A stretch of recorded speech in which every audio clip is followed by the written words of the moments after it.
2030-cu ilə kimi tikiləcək 10 yeni stansiyanın dəqiq yerlərinin müəyyənləşdirilməsi prosesi tamamlanmaq üzrədir.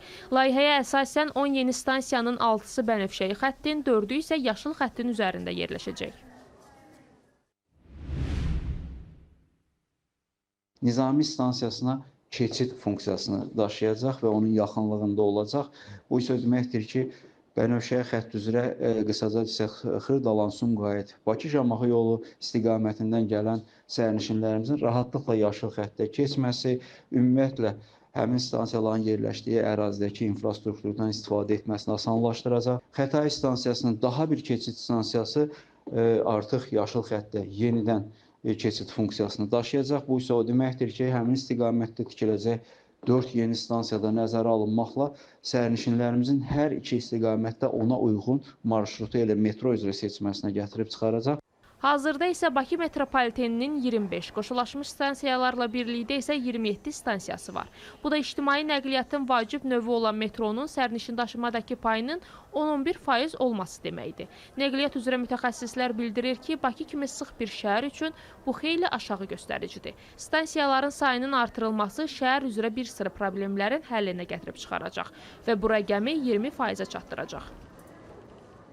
Metronun payının yüksəlməyi də o deməkdir ki, fərdi avtomobillərdən, taksilərdən istifadəyə zərurət azalır. Hətta müəyyən avtobus marşrutlarını başqa istiqamətlərə yönəltmək olur. Sanki metro avtobuslarında yükünün bir hissəsini götürür və avtobusları buna daha ciddi ehtiyac olan istiqamətlərə göndərmək olur. Ona görə də metro stansiyalarının sayı artması çox vacibdir. Yeni layihə çərçivəsində yaşıl və qırmızı xətlərin bir-birindən ayrılması və yeni depoların tikintisi nəzərdə tutulur. Bu da qatarlar arasındakı intervalın azalmasına gətirib çıxaracaq və sərnişin daşımanı sürətləndirəcək. Həmçinin stansiyaların artırılması şimal və şimal-qərb tərəfdən gələnlərin istədikləri ünvana daha rahat çatmasına səbəb olacaq.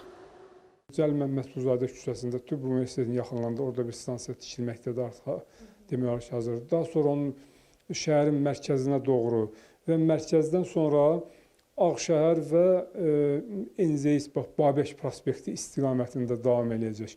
Belə olanda, məsələn, şimaldan, şimal-qərbdən, Sumqayıt tərəfdən, Sultepe tərəfdən gələn nəqliyyat və oradakı sərnişinlərin bir hissəsi rahatlıqla avtovağzalda və yaxud Xocəsəndə metroya keçə biləcəklər və artıq indiki kimi gəlib Əcəmidə stansiya dəyişməyəcəklər. Birbaşa elə həmin xətlə şəhərin mərkəzinə və hətta Həzaslan istiqamətinə qədər gedə biləcəklər. Nəticədə Bakı şəhərində yerüstü nəqliyyat vasitələrinin yükü xeyli azalacaq. Ümumiyyətlə isə Abşeron rayonu ərazisində mobillik əhəmiyyətli dərəcədə yaxşılaşacaq.